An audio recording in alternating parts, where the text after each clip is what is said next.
Hello everyone, a very warm welcome. Today I am going to talk about one of the approaches that I follow for investment, and though it is simple, it is very effective. According to me, everyone should make their own rules for investing depending on their risk taking capacity and investing style. So one of the rules that I am going to discuss today is more of a financial discipline. And the rule is at any point of time, I keep 30% of my portfolio in cash with me in my bank account. So let's say if I have a portfolio of 1 crore, so I'll keep 30% of that, which is 30 lakh, in my bank account. Now, now question is, why do I do so, and why 30%? Why not 40, 50 or 60%? I'll try to explain the reasoning behind the first question and then the reasoning behind the second question. You must be thinking, why do I keep 30% of my portfolio in cash? And I do this to maximize my return and financial security. And how do I maximize my return? So the answer is, I deploy this 30% of my portfolio only when there is a fall in the market. Now this is easier said than done. We all know that we cannot time the market.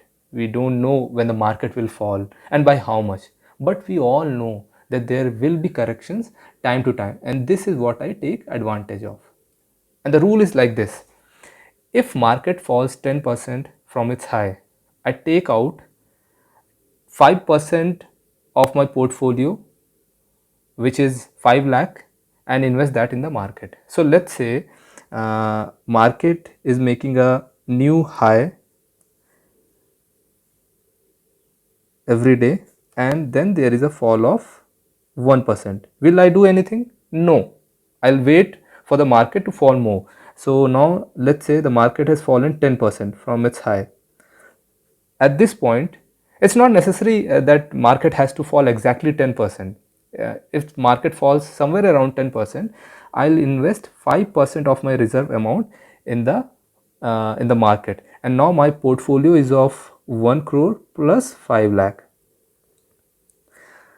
So so what I have done, I have exhausted 5% of my reserve, so I am left with 25 lakhs in the reserve at this point. So now at this point, there are two situations. Two things can happen: either the market will go up or it will fall further. Now if it goes up, what I'll do, I'll refill my reserve amount. So earlier it was 30 lakhs, now it will be somewhere around 31.5 lakhs, because my underlying portfolio amount has increased. Now it is no more 1 crore, it is 1 crore plus 5 lakhs.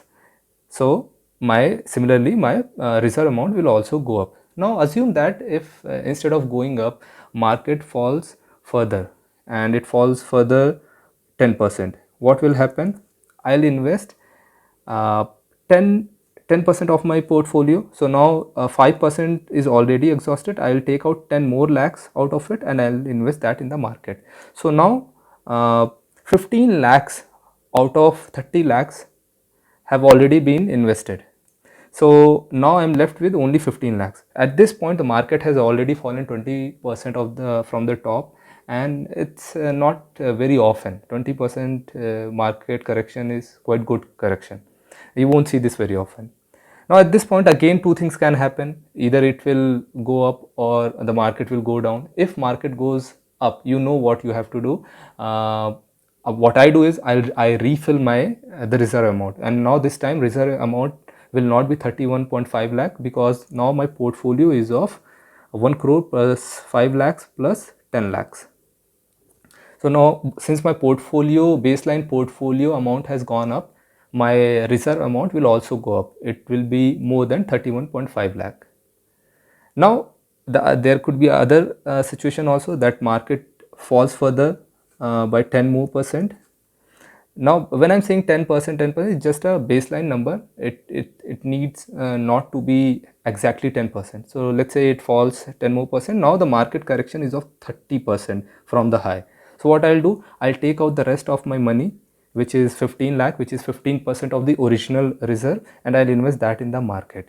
Now the advantage of this approach is that I'm investing more of my reserve when the market correction is deeper. So I did not invest 15% when market fell only 10%. I am investing 15% or effectively 20%, 25% when the market has fallen between 20 to 30%. So this is one thing which is very good about this approach, and I follow this rule because it gives me a structure. And this is important because it ensures discipline. I do not panic. I do not put all my reserve money at once. I don't pull out of market in hurry. So the key is to invest more when correction is deep and not panic in small corrections. Now I will show you some of the corrections that happened in the past. So the first one is of 6%, and then there was another one which was of 7%, which happened in January last week.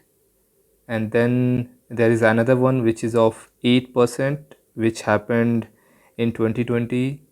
And then there is another one which we all are aware, which was of 39% from the top, and this is the corona correction. And this is where our rule is very useful, because the deeper is the correction, the more value we will get from our rule. And then there was another correction which was of 12%, and then there was another correction which was of 15%. This happened in 2018. And then there was another one which happened in 2018, and it was of 10%. So the objective is to show that 6-7% corrections are normal and one should not bother about them. Instead, one should prepare for deep corrections like 20%, 30%. Now coming to the second question, why 30% in reserve and why not 40, 50 or 60% in reserve? I believe that this totally depends on your risk profile.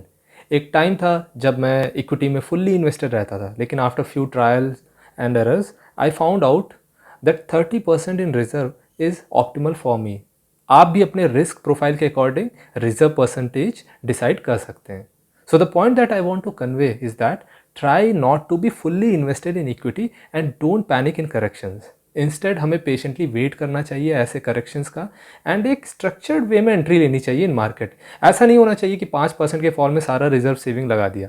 That's all in this video. If you like the video, please subscribe to our channel.